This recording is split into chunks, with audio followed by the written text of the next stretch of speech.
Welcome back to my Facebook and YouTube channel. तो भाइयों, आज का एपिसोड काफ़ी ज़्यादा इंटरेस्टिंग होने जा रहा है और उसकी रीज़न ये है कि आज के एपिसोड में मैं आपको बताऊंगा कि अम्बापे और रियल मैड्रिड की जो लव स्टोरी है वो कहाँ तक पहुंची है। और बहुत ऑथेंटिक सोर्स के साथ मैं आपको सारी डिटेल समझाऊंगा कि बात कहाँ तक पहुंची है इन दोनों लवर्स के दरमियान। और उसके अलावा बार्सिलोना में क्या कुछ अपडेट्स हो रही हैं वो भी आपको सारी चीज़ें बताऊंगा।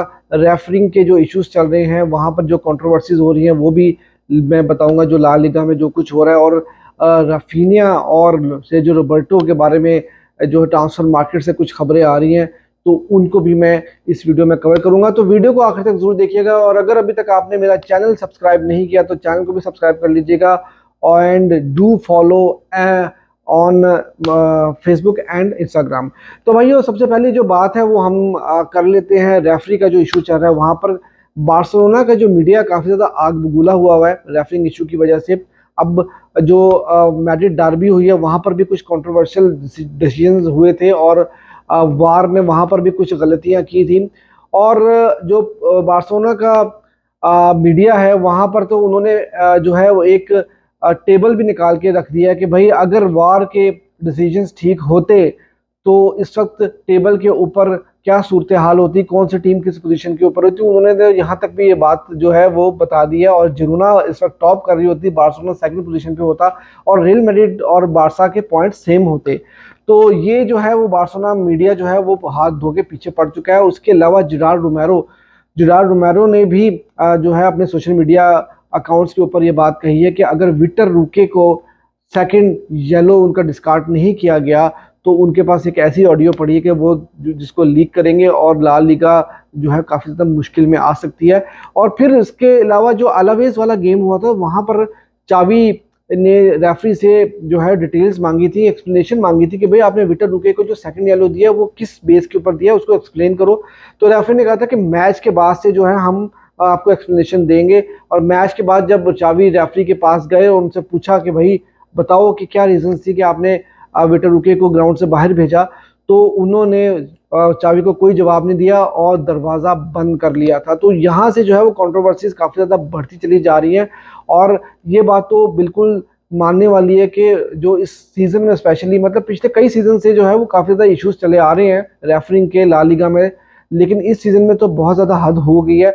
और देखो यार, पहले जब वार नहीं था ना, तो ऑन फील्ड रेफरी अगर गलत डिसीजन दे देता था तो चलो कहीं ना कहीं बात समझ में आती थी, लेकिन अब टेक्नोलॉजी आ गई है, आप विजुअल्स जाके देख सकते हो, और वहां पर भी अगर आप गलतियां कर रहे हो और ऐसी गलतियां कर रहे हो कि टेबल ही बे जो है वो पूरी सिचुएशन चेंज हो जाती है, और ऐसी गलतियां कर रहे हो कि मतलब जिसका कोई मतलब नहीं बनता, तो फिर मेरे ख्याल में यार जो है वो बहुत ज्यादा इस चीज पे जो है ला लीगा को काम करना पड़ेगा कि अपने रेफरिंग स्टैंडर्ड को बेहतर करना पड़ेगा और इन कंट्रोवर्सी से बाहर निकलना पड़ेगा। क्योंकि यार देखो, आप कंपीट किससे कर रहे हो, आप प्रीमियर लीग से कर रहे हो। देखो प्रीमियर लीग में भी बहुत सारे जो है डिसीजंस गलत होते हैं, वहां पर भी कंट्रोवर्सीज होती हैं, लेकिन जिस लेवल पे गंदी रेफरिंग यहाँ पर हो रही है ना ला लीगा में, तो उसका तो कोई भाई जवाब नहीं है।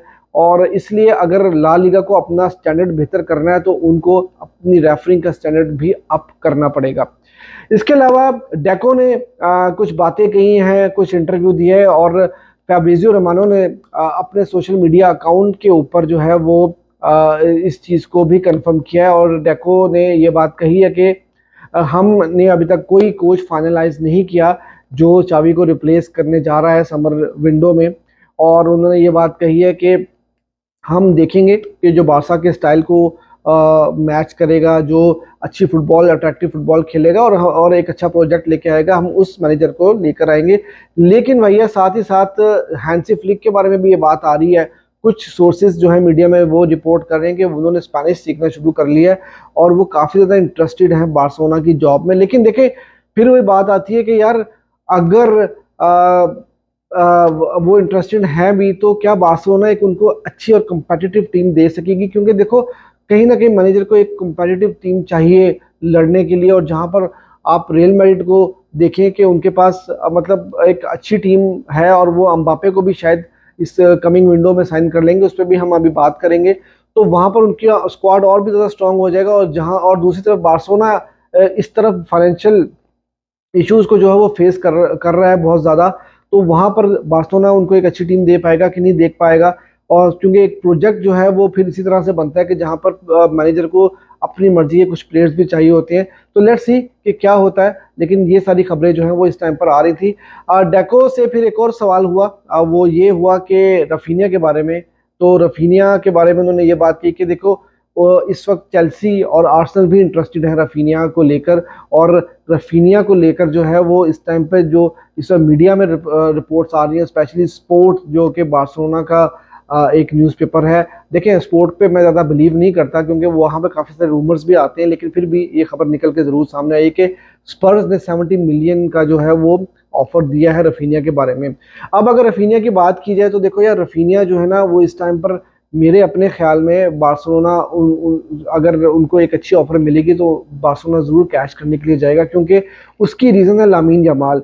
देखिए, जब पिछले सीजन में रफीनिया आए थे तो मैं पिछले सीजन से ही ये बात कर रहा था कि रफीनिया बार्सिलोना स्टाइल के प्लेयर नहीं है, वो बार्सिलोना की प्रोफाइल को मैच नहीं करते। ये वैसे विंगर नहीं है जिस तरह के विंगर बार्सिलोना ट्रेडिशनली जो है वो खिलाता है या बार्सिलोना के स्टाइल को मैच करते हो।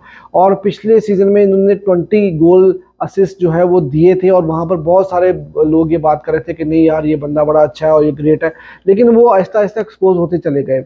और अब जब लामीन यमाल आए और 16 साल के लड़के ने जो है वो रफीनिया को एक तरह से जो है वो बिल्कुल रिप्लेस करके रख दिया। अब रफीनिया इंजरी की वजह से बाहर बैठे हैं, लेकिन जब लामीन यमाल को पूरा प्रॉपर चांस मिला, पिछली 5 गेम उन्होंने पूरी पूरी जो है वो स्टार्ट की है, 90 मिनट्स खेले हैं। और जब उन्होंने उनको मौका मिला तो उन्होंने इस चीज़ का पूरा फ़ायदा उठाया और उन्होंने ये दिखाया कि वो रफीनिया से बहुत बेहतर प्लेयर है। तो मैं ये समझता हूँ कि अगर बार्सिलोना को एक अच्छी ऑफर मिलेगी, चाहे वो आर्सेनल से मिले, चेल्सी से मिले या स्पर्स से मिले, तो बार्सिलोना को इस ऑफर को कैश ज़रूर करना चाहिए। और रफीनिया की जगह पे जो है वो हमें बेहतर जो है वो विंगर की ज़रूरत होगी। और स्पेशली अगर आप देखें तो हमारी लेफ्ट साइड के ऊपर तो विंगर कोई है ही नहीं। तो बार्सिलोना देखते हैं कि अगर कैश करते हैं रफीनिया के केस को तो किस तरह से फिर उस कैश को जो है वो बार्सिलोना मैनेज करेगा। उसके अलावा सेजो रोबर्टो के बारे में खबर निकल के आई है कि भाई सेजो रोबर्टो के साथ जो है वो बार्सिलोना अब रिन्यूअल नहीं करेगा और सेजो रोबर्टो को भी इस सीजन के आखिर में बार्सिलोना छोड़नी पड़ेगी। तो अब ये बात तो है कि सेजो रोबर्टो ऑलरेडी, उनके बारे में पहले भी तकरीबन 1 डेढ़ महीना पहले खबर आई थी कि सेजो रोबर्टो जो है वो रिन्यू नहीं करेंगे बार्सिलोना के साथ। तो अब इससे ये अंदाज़ा होता है कि अब आने वाले वक्त में हम सेजो रोबर्टो को बार्सिलोना में नहीं देखेंगे। और अब हम जो है वो बात कर लेते हैं अम्बापे के केस के बारे में। तो भैया, अम्बापे का केस जो है वो मैं रिपोर्ट आपको जो कर रहा हूँ वो कर रहा हूँ फैब्रिज़ियो रोमानो ने जो अपडेट्स दी हैं उनके बारे में, क्योंकि पिछले 2-4 दिन से काफ़ी ज़्यादा खबरें अम्बापे के बारे में आ रही थी और मैंने उसके ऊपर वीडियो नहीं बनाया क्योंकि अम्बापे की खबरें जो है वो पिछले 2 साल से चली आ रही हैं। और अब ये ऐसा मुझे लगता है कि जो इंडिकेशन जो दी है फैब्रिज़ियो रोमानो ने, कि मुझे लगता है कि इस समर के अंदर जो है वो अम्बापे रियल मैड्रिड को शायद ज्वाइन कर लेंगे। उसमें ये है कि फैब्रिज़ियो ने रिपोर्ट किया है कि रियल मैड्रिड जो है वो अभी भी काम कर रहा है किसी भी तरह से जो है वो अम्बापे को मैड्रिड में लाने के लिए। और जो है अब देखना ये होगा कि जो भी डिसीजन लिया जाएगा वो कम्युनिकेट करना होगा अम्बापे को, पीएसजी को और नासिर अल खलीफी को। और बहुत जल्द जो है वो ये एक्सपेक्ट किया जा रहा है कि अम्बापे जो है ये कम्युनिकेट कर देंगे कि वो इस सीज़न के आखिर में नहीं रुकेंगे। और दूसरी चीज़ ये है कि अगर अम्बापे के साथ रिन्यूअल नहीं करते हैं पीएसजी, और पीएसजी और अम्बापे अगर रिन्यू नहीं करते हैं तो वहाँ पर 80 मिलियन का जो बोनस मिलना था अब वो नहीं मिलेगा अम्बापे को ऑब्वियसली। और फिर दूसरी जो मेन खबर है वो ये है कि पीएसजी को कहीं ना कहीं इस चीज़ की भनक पड़ चुकी है कि अम्बापे जो है वो अब नहीं रुकने वाले शायद पीएसजी में। और उन्होंने जो है वो बैकअप प्लान भी तैयार कर लिया। उन्होंने 2 से 3 साइनिंग्स जो है वो अपने जहन में बिठाई हुई है कि यार अगर अम्बापे छोड़ के जाएंगे तो हमने किस तरह से टीम को आगे लेके चलना है और किन प्लेयर्स को साइन करना है। तो अब देखिए, अभी ये चीज़ें तो चली आ रही हैं और पिछली बार भी ऐसे ही हुआ था और फैब्रिज़ियो ने भी इस चीज़ को कई बार रिपोर्ट किया था कि अम्बापे का केस जो है काफ़ी क्लोज है और वो मैड्रिड को शायद ज्वाइन कर लेंगे, लेकिन हुआ कुछ नहीं था। अब हो सकता है कि एक और काउंटर ऑफर कहीं से पीएसजी से आ जाए और पैसे ज़्यादा जो है वो ऑफर हो जाए या कुछ इस तरह की कहानी हो जाए और इसमें फिर से कोई ट्विस्ट आ जाए, उसका मैं कुछ कह नहीं सकता। लेकिन अब तक की खबर ये जो थी वो मैंने आपके साथ शेयर कर दी और मुझे ऐसा लगता है कि जो अब तक की न्यूज़ हैं, अपडेट्स हैं, उसमें यही लग रहा है कि हो सकता है कि एम्बापे जो है वो इस कमिंग समर विंडो में रियल मैड्रिड को ज्वाइन कर लें। तो भाइयों ये थी आज की वीडियो। अगर आपको वीडियो पसंद आई हो तो please do subscribe my YouTube channel and also do follow me on Facebook and Instagram, और लाइक का बटन प्रेस करना ना भूलिएगा।